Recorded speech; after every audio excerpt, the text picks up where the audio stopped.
exploring the extravagant life of billionaire Bernard Arnault. One part of the products should be timeless. That's a paradox. To be successful, you have to have the combination between modernity and timelessness.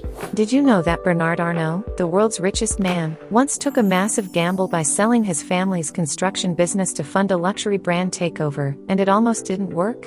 Today, we're exploring the fascinating life of the billionaire behind LVMH, the empire that owns Louis Vuitton, Dior, and over 70 other iconic brands. From bold decisions to private extravagances, we'll uncover what makes Arnault's journey so extraordinary.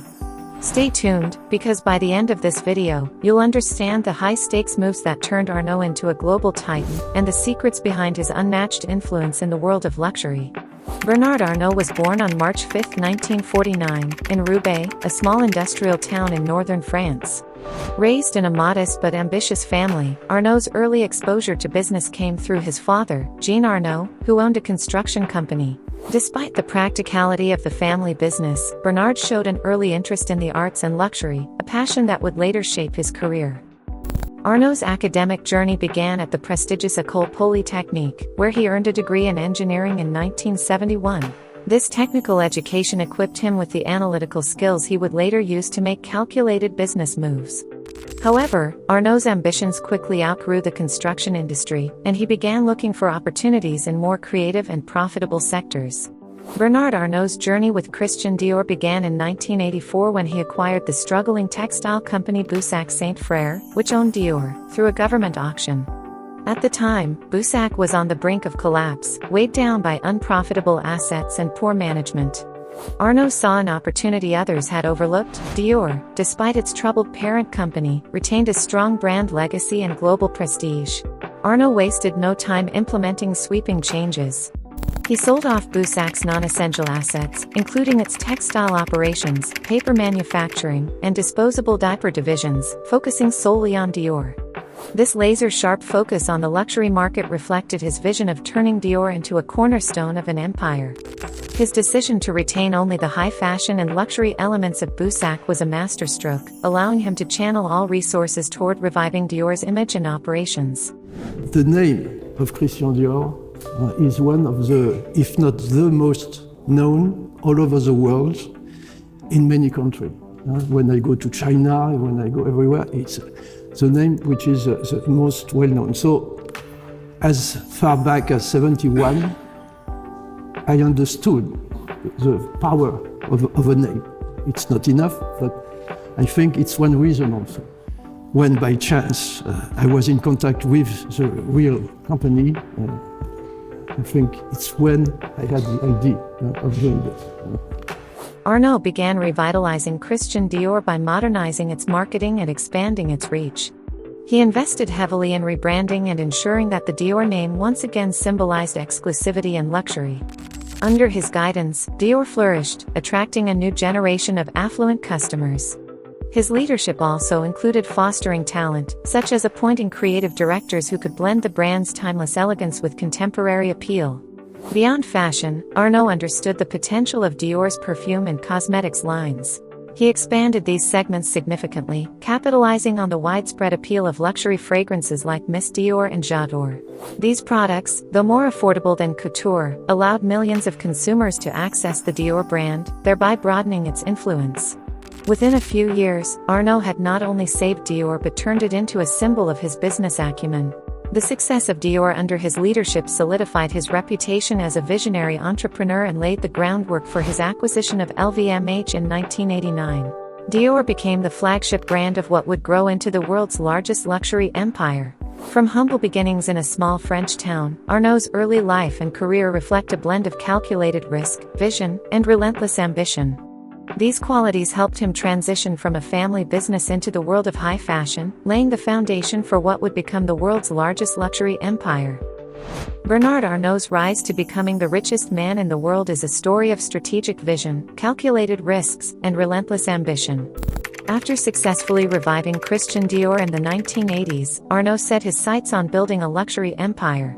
His journey was defined by a series of bold business milestones that transformed the global luxury landscape. Arnault's next major move came in 1989, when he orchestrated a hostile takeover of LVMH, Louis Vuitton Moet Hennessy. At the time, LVMH was formed from a merger of Louis Vuitton and Moet Hennessy but was plagued by internal conflicts. Recognizing an opportunity, Arnault secured a controlling stake in the company by gradually acquiring shares.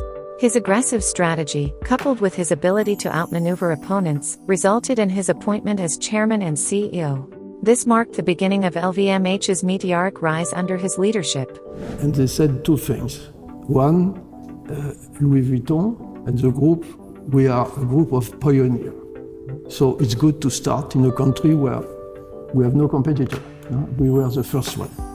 And two, strangely enough, since a few weeks the shop was open, we sell the most expensive products in a country where everybody was going by bicycle. Once at the helm of LVMH, Arnault embarked on an acquisition spree, systematically adding iconic brands to its portfolio. He bought Givenchy, Guerlain, Celine, and Berluti in the early 1990s, reinforcing LVMH's dominance in the fashion and cosmetics sectors. He then expanded into jewelry and watches with the acquisitions of Bulgari, Tag Heuer, and Hublot. Arnault's philosophy was simple yet transformative: invest in brands with heritage, exclusivity, and global appeal, then modernize their operations and marketing to appeal to contemporary consumers. One of his most significant milestones was the purchase of Fendi in 2001. By acquiring a majority stake in the Italian luxury brand, Arnault solidified LVMH's presence in the competitive world of high fashion. He also saw potential in lesser-known brands like Rimowa, a premium luggage company, and transformed them into global players. Arnault's wealth also grew through diversification. LVMH expanded beyond fashion into wines, spirits, and hospitality. Under his guidance, brands like Dom Perignon, Chateau d'Yquem, and Cheval Blanc became synonymous with luxury. The company also invested in high-end hotels and retail, creating a complete ecosystem of luxury experiences. In addition to acquisitions, Arnault's keen understanding of market trends propelled his success. He embraced globalization early, focusing on growing markets in Asia, particularly China. LVMH's expansion into these regions allowed the company to capitalize on the rising demand for luxury goods among a rapidly growing middle and upper class. Arnault also leveraged digital transformation. Recognizing the importance of e-commerce, he invested in online platforms and digital marketing, ensuring LVMH brands remained accessible and relevant to younger consumers. Today, LVMH comprises over 70 prestigious brands and generates billions in revenue annually, with Arnault owning a significant stake. His ability to identify opportunities, restructure businesses, and maintain brand exclusivity has made him a business icon. From the revival of Christian Dior to the creation of the world's largest luxury conglomerate, each milestone in Arnault's career reflects his vision and unmatched business acumen. These achievements have not only cemented his legacy but also contributed to his staggering net worth, solidifying his place as a titan in the world of luxury. Bernard Arnault's journey to the top was not without challenges. Behind the glamour of the luxury empire he built lies a story of calculated risks, intense rivalries, and moments of uncertainty that tested his resolve. You know, the success of the group is made of the quality of the product. And the quality of the product is a consequence of the extraordinary craftsmen and women that are working with us. We have a large campaign of hiring young people that sometimes are not really thinking of becoming craftsmen or craftswomen. But once we have given them the idea and once we train them, we have a rate of success which is near 90%. And it's very rewarding for us to see these young people being so proud. One of his earliest struggles came when he acquired Boussac Saint Frère in 1984. The company was deeply in debt, and many viewed the acquisition as a gamble. Arnault not only had to restructure the failing business but also convince skeptical investors and stakeholders that Dior could become a cornerstone of a luxury empire. The pressure to deliver results quickly was immense, as failure could have jeopardized his career and finances. The hostile takeover of LVMH in 1989 presented its own set of challenges. Arnault faced fierce resistance from existing executives and rival investors who accused him of destabilizing the company.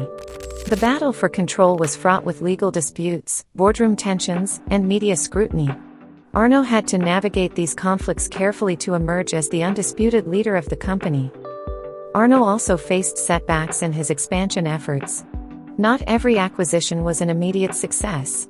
For instance, integrating smaller, lesser-known brands into the LVMH portfolio often required significant restructuring and investment. Reviving struggling brands while maintaining the exclusivity of the luxury label was a delicate balance, and not all ventures yielded quick returns. Economic downturns and market fluctuations also posed significant risks. During the 2008 financial crisis, for example, the luxury sector saw a sharp decline in demand. Arnault had to adapt quickly, implementing cost-cutting measures while ensuring that LVMH's brand image remained untarnished. Despite these challenges, Arnault's resilience and ability to learn from setbacks were crucial in overcoming obstacles. Each struggle became a stepping stone, shaping him into the visionary leader who would dominate the world of luxury. And in a startup, the major reason for success at the beginning is to have an idea, a creative idea, an innovative idea that is really putting the company with an advance to everybody else. It should be, to be successful, a game changer. Bernard Arnault's story is a testament to vision, resilience, and an unrelenting pursuit of excellence. From transforming struggling businesses into luxury icons to building an empire that defines global sophistication, his journey is nothing short of extraordinary. As the man behind LVMH, Arnault has reshaped the world of luxury and left a lasting legacy. His calculated risks and bold decisions continue to inspire entrepreneurs worldwide. Thanks for watching. If you enjoyed learning about Bernard Arnault's incredible life and achievements, don't forget to like, subscribe, and share your thoughts in the comments below. See you in the next video.